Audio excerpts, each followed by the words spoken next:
नमस्कार.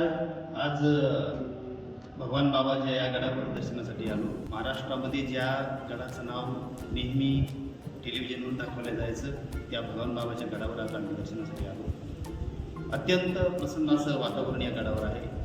एका बाजूला विठ्ठलाची मूर्ती आहे. या गडाला खूप मोठं आध्यात्मिक महत्त्व आहे.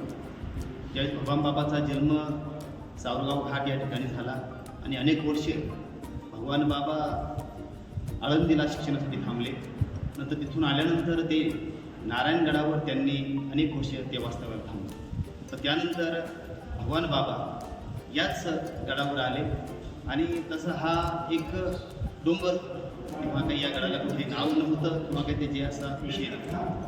पण हा डोंगर आल्यानंतर बाबांनी या डोंगराची बाजूनं पाहणी केली आणि इथल्या आसपास खेड्यातल्या सर्व लोकांना बाबांनी एकत्र केलं आणि या ठिकाणी प्रचंड असा एक आध्यात्मिक गड बाबांनी बांधला.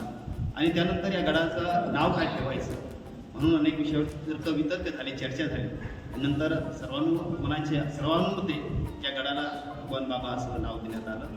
या महाराष्ट्रामध्ये अतिशय एक धार्मिक स्थळ म्हणून या गडाला पाहिलं जातं. या ठिकाणी अनेक साधू संत व महात्मे या गडावरून लोकांना चांगला उपदेश देत असतात.